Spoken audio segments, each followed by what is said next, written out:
Question ABCD, इसमें कुल कितने एलिमेंट हैं? 4 एलिमेंट है। कितने एलिमेंट हैं? 4 एलिमेंट है। तो आप इसका क्या निकाले होंगे? एक नंबर ऑफ सबसेट उप समुच्चयों की संख्या।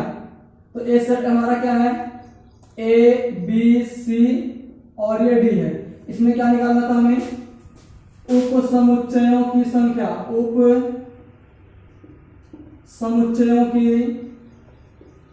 संख्या, उप समुच्चयों की संख्या निकालना था। तो उप समुच्चयों की संख्या निकाली। अभी हमने बताया पहले में 3 एलिमेंट थे, इसमें कितने हैं? 4। पहले एक एक का निकाल लीजिए। तो पहले हम क्या कर देंगे? 5 को लिख देते हैं। क्या कर देंगे? 5 को लिख देंगे। अब एक एक, ए हो गया, बी हो गया, सी हो गया, डी। तो फार्मूला हमारा कितना? 2 की पावर कितना होता है? p होता है। और p बराबर कितना हमारा है? 4 एलिमेंट है। और 2 की पावर 4 का वैल्यू कितना होता है? 16 होता है। तो इन 4 अवयवों से हम कितने उपसमुच्चय बना सकते हैं? 16 यानी 16। यानी 16 हम उपसमुच्चयों की संख्या बना सकते हैं। तो अभी चलिए देखते हैं। तो अभी हमने क्या किया? एक एक अवयवों को लेकर बनाया। अब क्या करेंगे हम? 2 2। क्या करेंगे हम? 2 2। तो क्या हो जाएगा? ए बी हो जाएगा। ए बी हो जाएगा। अब ए को पकड़ेंगे सबके साथ, ए बी हो गया। अब ए सी, ए सी। अब कितना हो जाएगा हमारा? एडी हो जाएगा। कितना हो जाएगा? एडी। कितना हो गया? एडी हो गया।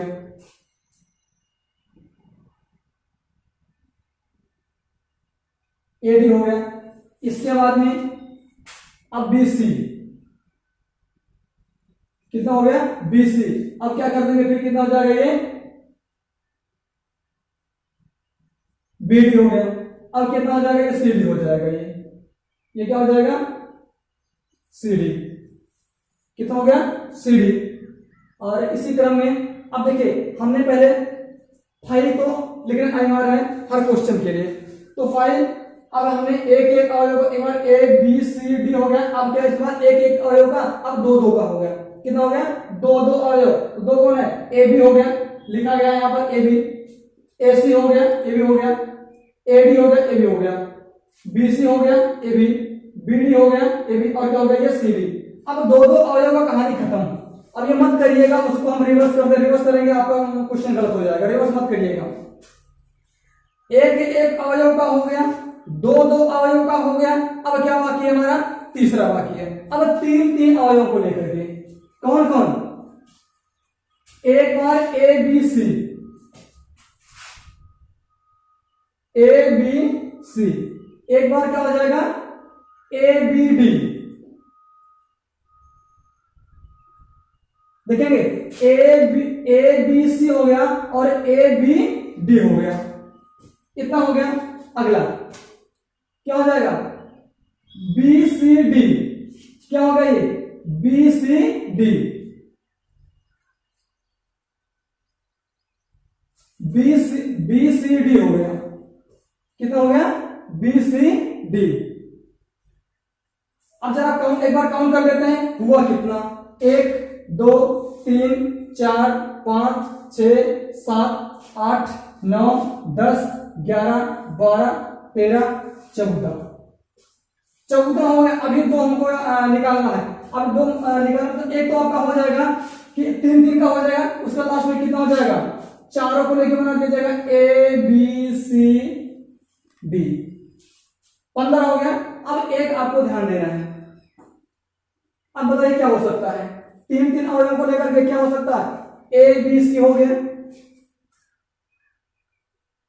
A B D हो गया। देखेंगे A B C हो गया, A B D हो गया और B C D हो गया। B C D।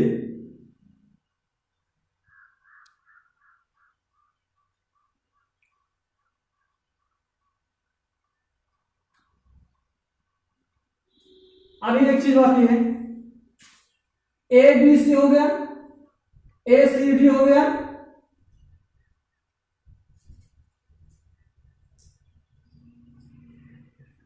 अभी ए सी डी बाकी है। देखिए ए सी डी, ए सी डी। अब इससे ज्यादा आपका नहीं बनेगा। यही हो गया उप समुच्चयों की संख्या। गिन लेते हैं 1 2 3 4 5 6 7 8 9 10 11 12 13 14 15 16। 2 की पावर 4 का वैल्यू कितना होता है 16।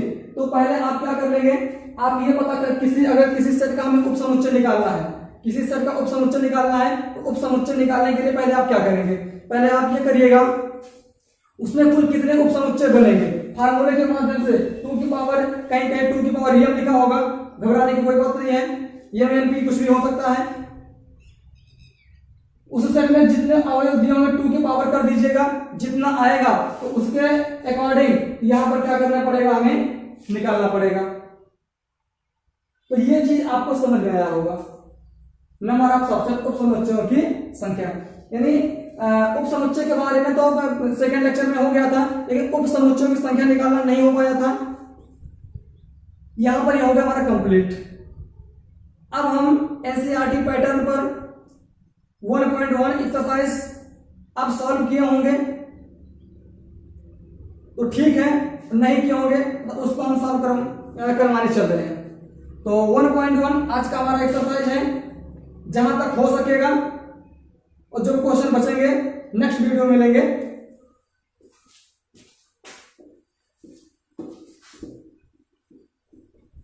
चलिए स्टार्ट करते हैं।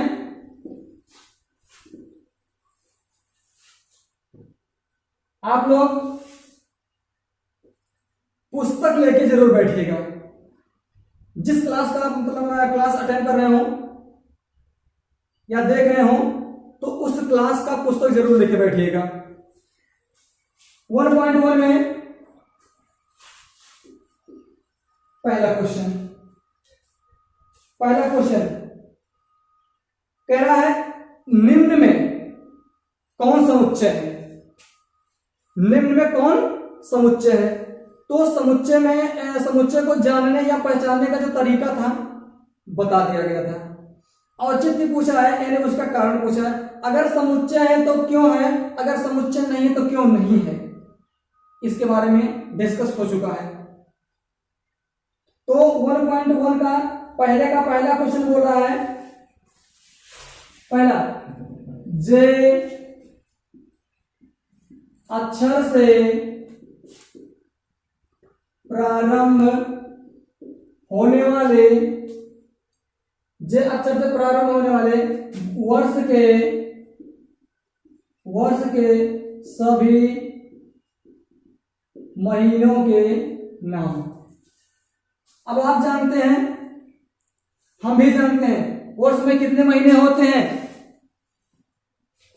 वर्ष में कितने महीने होते हैं, 12 महीने होते हैं। क्या होते हैं, 12 महीने होते हैं। जरा उनका नाम लिख लेते हैं। जनवरी, फरवरी, मार्च, अप्रैल, जून, जुलाई, अगस्त, सितंबर, अक्टूबर, नवंबर, दिसंबर। ये आपको पता है, ये 12 महीने होते हैं। कितने महीने होते हैं, 12। लेकिन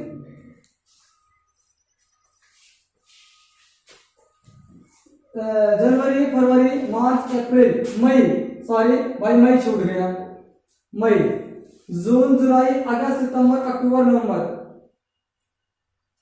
छोटी छोटी गलतियां हो जाती है दोस्तों, जो भी त्रुटि होगी उसको थोड़ा क्षमा करने का प्रयास करिएगा।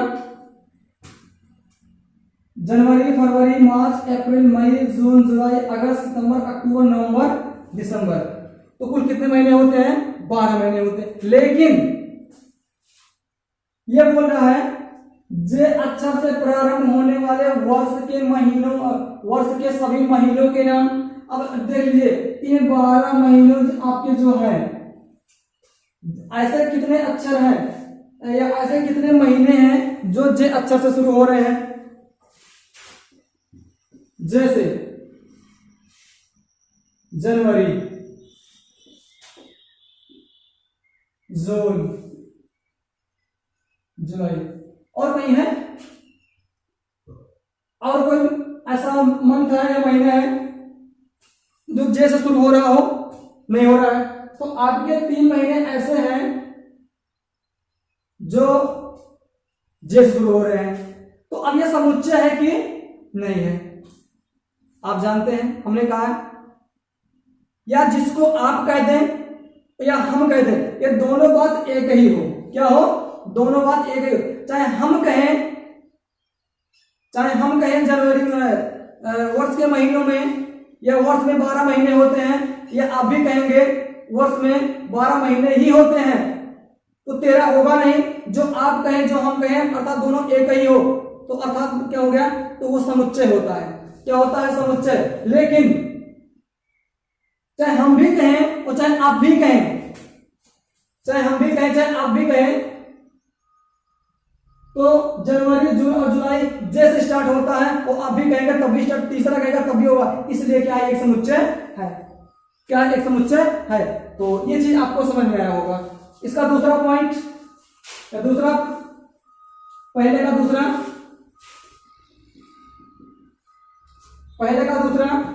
भारत के 10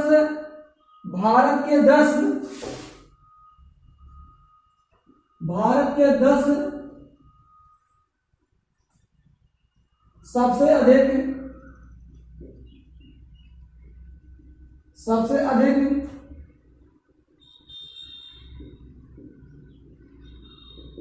प्रतिभाशाली लेखकों का समुच्चय। हमने इस पर एक एग्जाम्पल दिया था, भारत के या विश्व के सर्वश्रेष्ठ या 10 सर्वश्रेष्ठ बल्लेबाजों का समुच्चय। तो सर्वश्रेष्ठ हर कोई हो सकता है। आपकी निगाह में विराट कोहली, रोहित शर्मा, केएल राहुल, किसी दूसरे की निगाह में डिविलियर्स, डेविड वार्नर,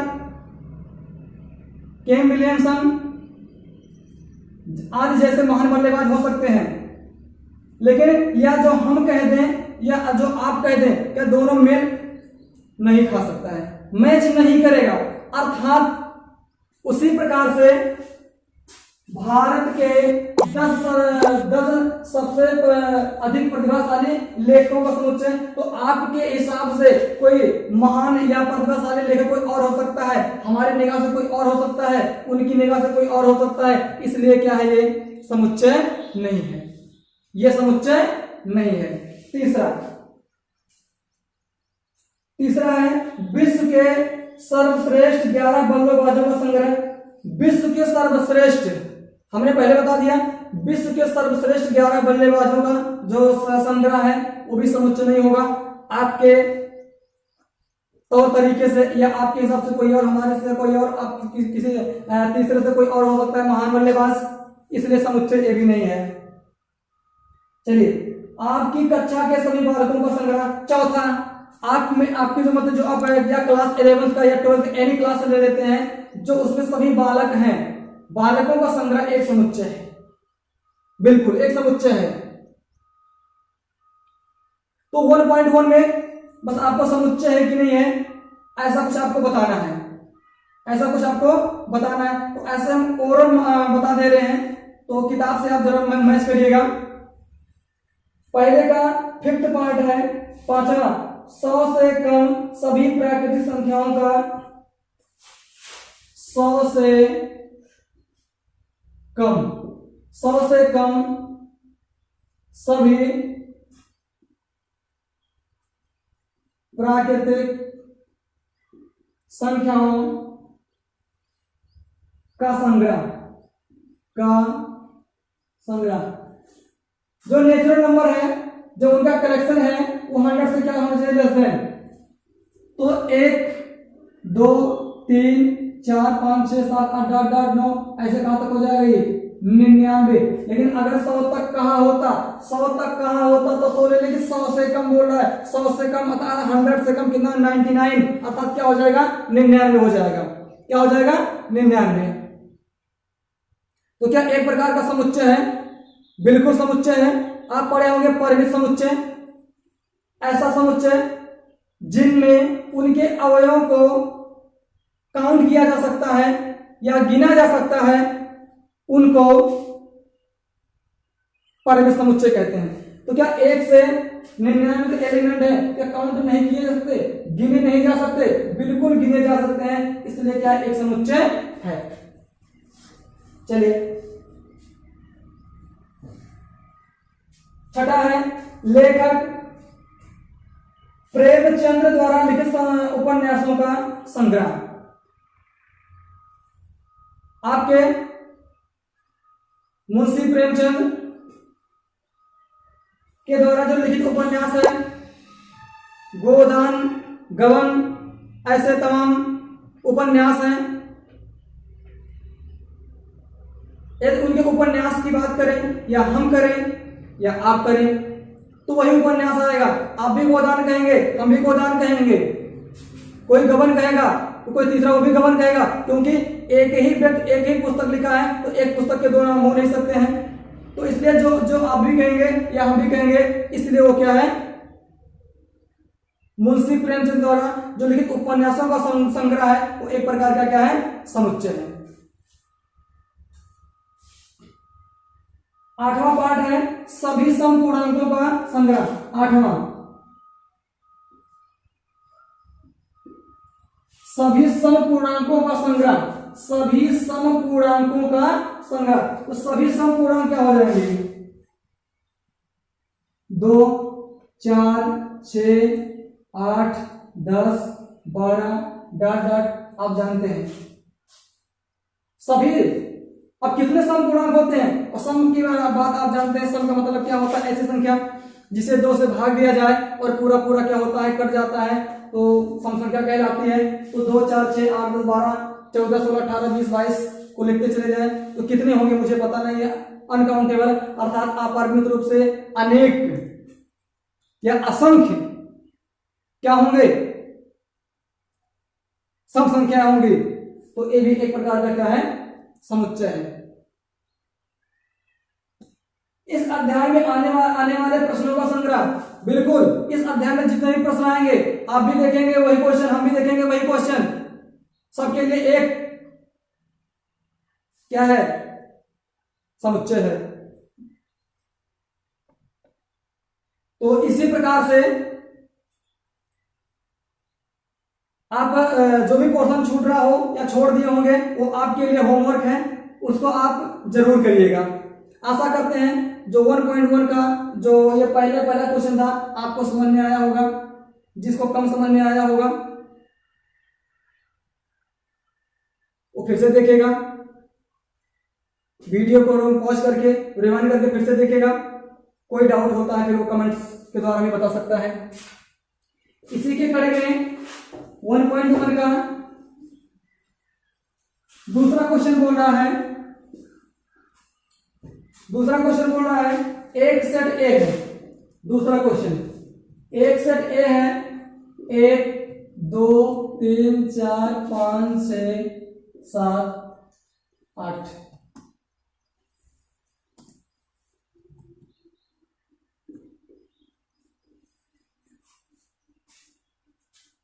कह रहा है जो आपका सिंबल है ये वाला सिंबल,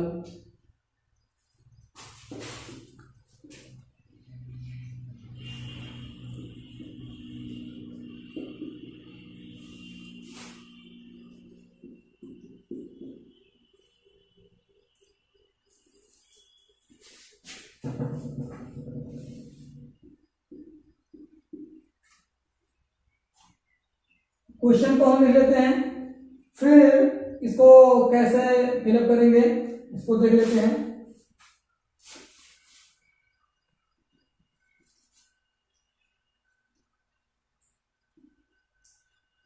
कह रहा है बिलोंग्स टू, इसको क्या पढ़ते हैं, बिलोंग्स। फिजिक्स की भाषा में एप्सिलॉन मत पढ़िएगा, मैथमेटिक्स चल रहा है और इस में इसको पढ़ेंगे एप्सिलॉन, सॉरी एप्सिलॉन नहीं बिलोंग्स, वो एप्सिलॉन फिजिक्स में चलेगा।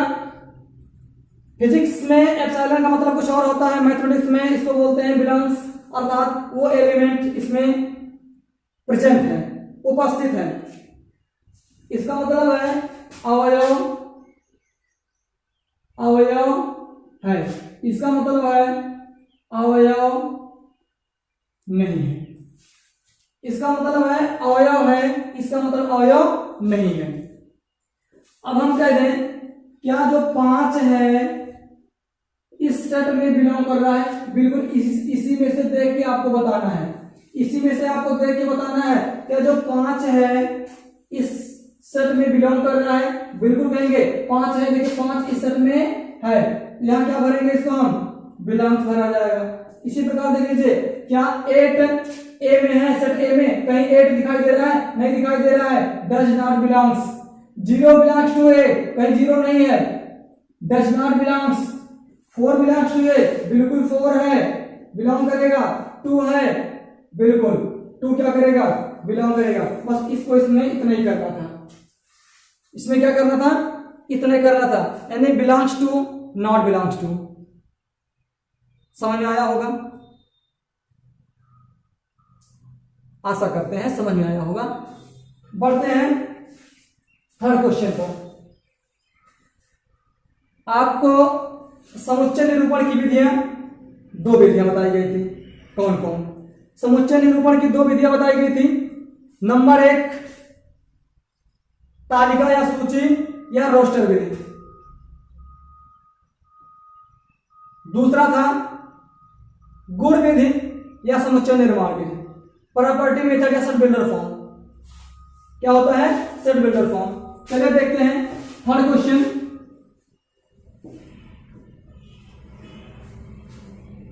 थर्ड क्वेश्चन क्या कह रहा है, निम्न समुच्चयों को रोस्टर रूप में लिखिए।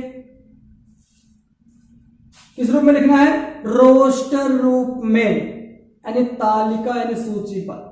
ठीक, देखते क्या बोल रहा है। तीसरे का फर्स्ट क्वेश्चन, सेट ए है, एक्स सच दैट एक्स, आपको बताया गया था ये डबल पॉइंट अगर ऐसे है एक्स सच दैट एक्स, या इसको अगर कहीं ऐसा लिखा है इसका मतलब दोनों का, इन दोनों का मतलब एक ही होता है, सच दैट। क्या होता है, सच दैट। क्या होता है, सच दैट। लिखा है एक्स सच दैट एक्स एक पूर्णांक है,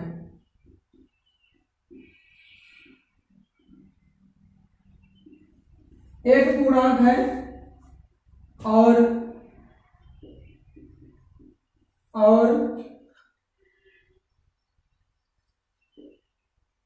-3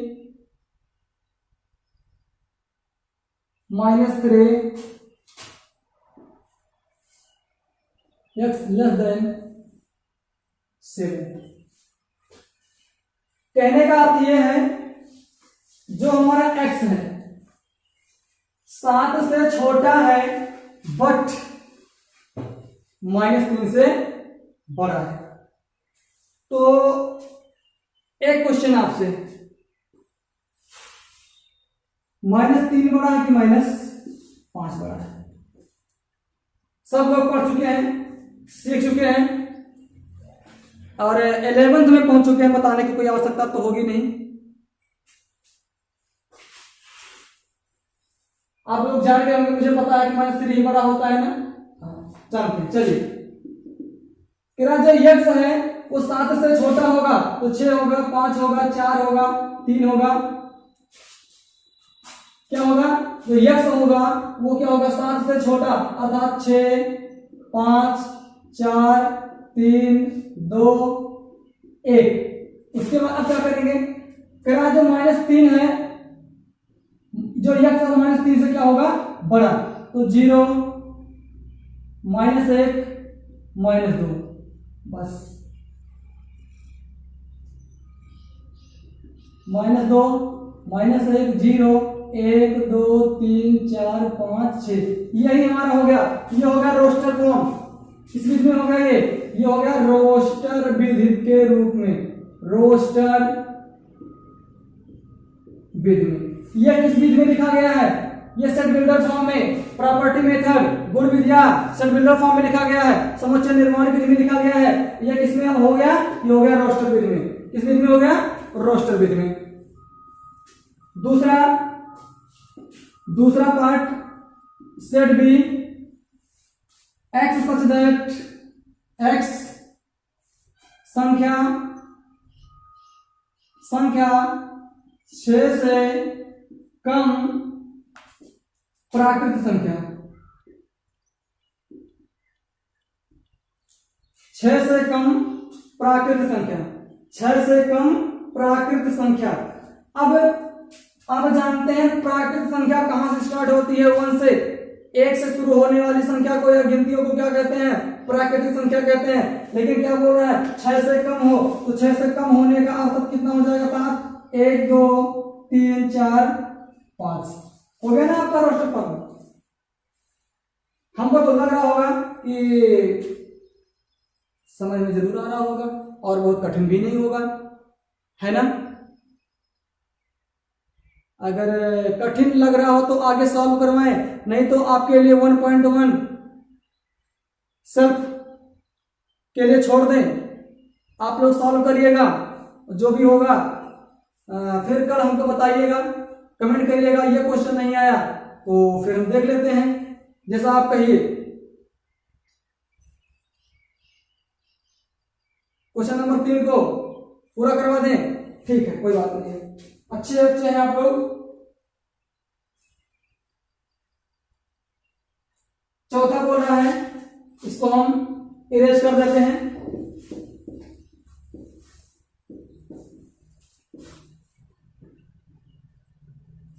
सी वाला बोला तीसरा,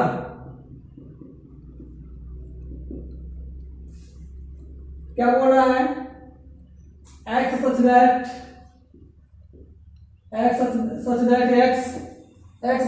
एक्स दो अंकों की एक ऐसी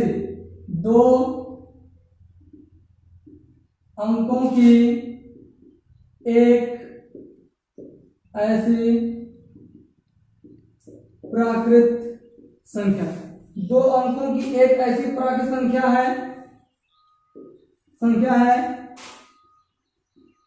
जिसके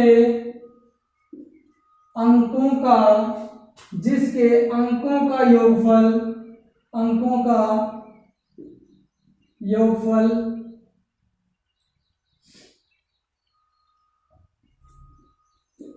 8 है। एक्स सच दैट एक्स यानी 2 अंकों की एक संख्या, 2 अंकों की एक प्राकृतिक संख्या है।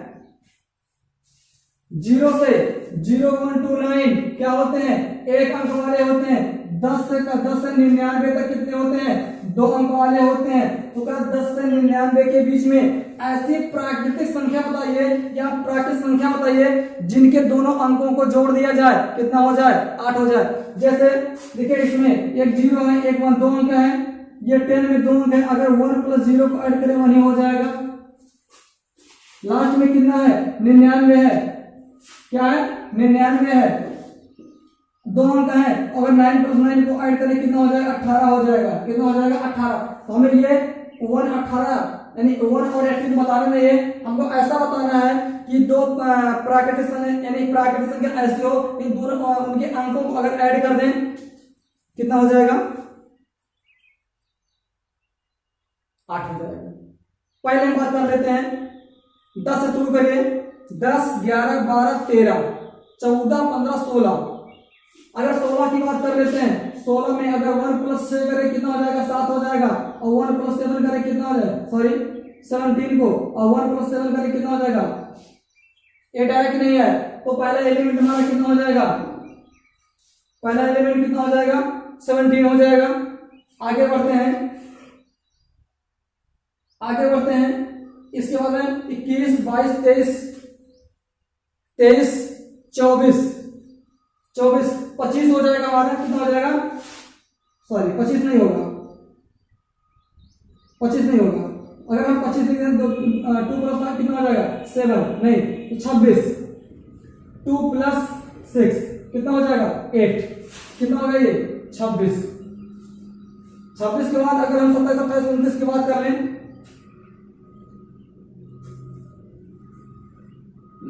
27 28 29 नहीं होगा। 31 की बात कर ले, वो भी नहीं होगा। 32 33 34 35 होगा, कितना होगा 35, 5 3 8 हो जाएगा। 36 की बात कर लेते हैं तो 36 नहीं होगा, 37 नहीं होगा, 38 नहीं होगा, 39 नहीं होगा, 40 नहीं होगा, 41 42 43 नहीं होगा, 44 कितना होगा 44 में तो दोनों 4 4 कितना हो जाएगा 8, 45 46 47 48 49 50 नहीं होगा, 52 नहीं होगा, 53 कितना हो जाएगा 53, 5 3 8 होगा, 54 56 नहीं होगा, 57, 60 में चलते हैं, 60 में 61 नहीं होगा, 62 हो जाएगा। इसके बाद फिर चलते हैं हम 70, ये भी नहीं होगा। 71 की बात कर लेते हैं, 7 1 8 हो जाएगा। ऐसा 80 की बात कर लेते हैं, 80 बस। तो हमारे ख्याल से इससे ज्यादा होगा नहीं। अगर कोई और होगा तो अगर मान लीजिए कोई कहीं मिस हो रहा होगा उसके लिए तो हम क्षमा चाहते हैं। आपको समझ में आया होगा। अगर 81 से आगे बढ़ते हैं तो 8 1 9 बिल्कुल नहीं होगा। तो ये आपका उचित आंसर होगा। अगर कोई पॉइंट छूट रहा होगा तो आप उसको लिख लीजिएगा। आशा करते हैं आपको समझ में आया होगा। फिर आए 2 अंकों की ऐसे प्राकृतिक संख्या बताइए, या मतलब है जिसके अंकों को जोड़ दिया जाए कितना हो जाता है 1। क्या अगर 7 1 8 6 2 8 5 3 8 4 4 5 3 6 2 7 1 होगा कि नहीं होगा? होगा। तो इसका ये क्या हो गया? आंसर हो गया।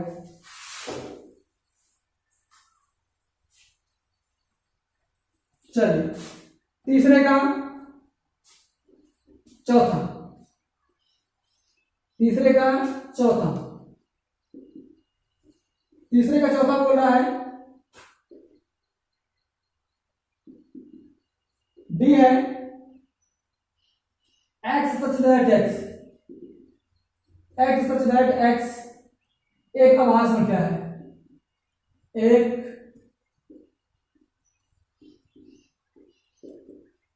अभाज्य संख्या है जो 60 की भाजक है, जो 60 की भाजक है। जो 60 अभाज्य है वह संख्या जो खुद से कटे या स्वयं से कटे, जो खुद से कटे या स्वयं से कटे। तो अगर हम बात करें, वो तो होता नहीं है। क्या 60 2 से कटेगा? बिल्कुल कटेगा, क्योंकि 2 को क्या बोलते हैं? सम अभाज्य संख्या। क्या बोलते हैं? सम अभाज्य संख्या। आगे बढ़ते हैं इसी क्रम में। 3 20 3 60 ये भी कटेगा। 5 ये भी कटेगा। तो अब हम देख लेते हैं 2 3 5 ये अभाज्य संख्या है, बिल्कुल है। या तो 2 से कटेगा, 2 स्वयं से कटेगा, सॉरी मतलब या तो 1 से कटेगा या तो स्वयं से ही कटेगा। तो ऐसी संख्या को क्या बोलते हैं? अभाज्य संख्या। इसके आगे बढ़ेंगे हम। 7 होता है, 7 से 60 कटेगा नहीं। 11 की बात कर लेते हैं, नहीं। 13 की बात कर लेते हैं, नहीं। 17 की बात कर लेते हैं, नहीं कटेगा। 19 नहीं कटेगा। 23 इसके बाद किसी संख्या से मतलब अभाज्य संख्या से नहीं कटेगा। ये 3 संख्या ऐसी हैं जो तीनों को क्या करती हैं? 60 को क्या करती हैं? डिविजिबल करती हैं। अगला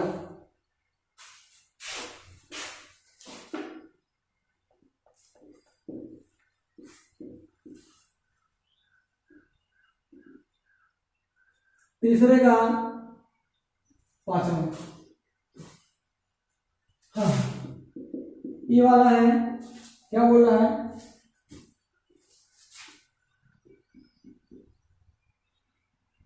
TRI GO NO METRY शब्द के सभी अक्षरों का समुच्चय, शब्द के सभी अक्षरों का समुच्चय। तो ट्रिग्नोमेट्री शब्द के सभी अक्षरों का समुच्चय हमें बनाना है। अब यहां पर वो तो नहीं दिया गया है, क्या चल रहा था अभी, गुण विधि या समुच्चय निर्माण विधि, ऐसा कुछ तो दिया नहीं गया था, सिर्फ यही पूछ दिया गया था कि रोस्टर, पूछ रहा था कि रोस्टर फॉर्म में लिखिए, ये रोस्टर फॉर्म में नहीं, इसको हमें लिखना है समुच्चय में। तो हमने आपको शब्दों के बारे में तो बताया, लिखना आप सीख लीजिए,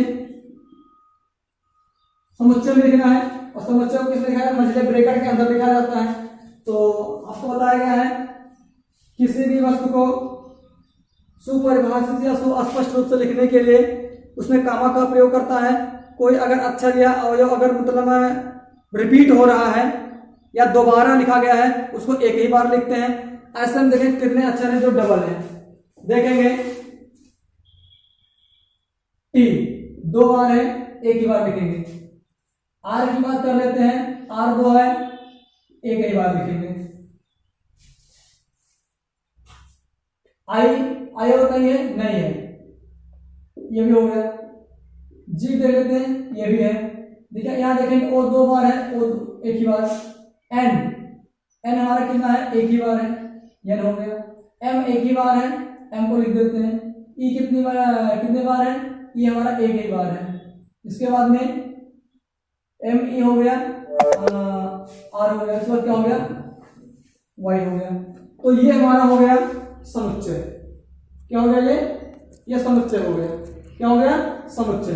तो ये ट्रिग्नोमेट्री शब्द से जो उनका समुच्चय होता था ये हमारा हो गया। इसका है छठा पार्ट, सेट एफ है, लिखा है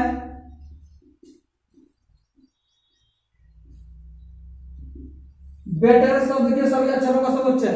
बेटर शब्द के सभी अक्षरों का समुच्चय, इनको इस प्रकार लिखेंगे हम, जो अक्षर डबल है उनको एक बार, तो ये हो जाएगा बी टी और क्या हो जाएगा, ई और क्या हो जाएगा, आर हो जाएगा। अब ये मत कहिए कि मतलब आपके किताब में इसका आंसर आगे पीछे या टी आगे में कोई दिक्कत नहीं है, उसके क्रम पर मत जाइएगा, उसका मतलब एक मतलब अवयव आगे पीछे में कोई दिक्कत नहीं है। तो ये हमारा हो गया क्वेश्चन नंबर 3। क्वेश्चन नंबर कितना हो गया, 3। क्वेश्चन नंबर 4 में हमको लिखना है, किस रूप में लिखा गया है, रोस्टर विधि में लिखा गया। रोस्टर विधि में लिखा गया है, तो रोस्टर विधि में जब लिखा गया है आपको लिखना है किस विधि में, गुण विधि या समुच्चय निर्माण विधि में लिखा गया है। तो उसको लिखने के लिए आपको बताया गया है कि कैसे लिखा जाता है। तो आपका जो क्वेश्चन नंबर ये 4 है, आपको अगले वीडियो में मिलेगा। आशा करता हूं जो आज हमने पढ़ाया है वो आपको समझ में आया होगा। हमारे वीडियो को लाइक और शेयर और सब्सक्राइब करना मत भूलिएगा। ज्यादा से ज्यादा शेयर और सब्सक्राइब करिए ताकि जो बच्चे छूट रहे हैं उनको भी पढ़ाई करने का अवसर मिले। तो जैसा कि आप लोग जानते ही हैं, कोरोना का कहर चल रहा है पूरे विश्व में, पूरे भारत में थमने का नाम नहीं ले रहा है, दिन प्रतिदिन ये बढ़ता ही जा रहा है। तो जो समय आपके पास है उसको गंवाइए नहीं, उस समय का उपयोग करिए और पढ़ते रहिए, नोट्स बनाते रहिए। फिर हम कल उपस्थित होंगे, क्योंकि आप जानते हैं कि शेड्यूल बनाया गया है कि 9th और 11th का वीडियो एक दिन होगा, क्लास एक दिन चलेगा। और 10th और 12th का क्लास एक दिन चलेगा। तो एक एक दिन गैप करके आपको मतलब जो हमारे वीडियोस मिलेंगे, जो बीच में आपको एक दिन का गैप मिलता है उसमें आप पढ़ाई करिए। जो बच्चे छूट रहे हो तो उनको वीडियो को शेयर कर दीजिए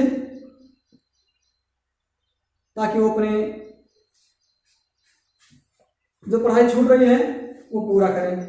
तो आप अपने सेहत को ध्यान दीजिएगा, हंसते रहिएगा, मुस्कुराते रहिएगा और शेयर और सब्सक्राइब करना मत। अपने घरों में रहिए, सुरक्षित रहिए। जय हिंद, जय भारत।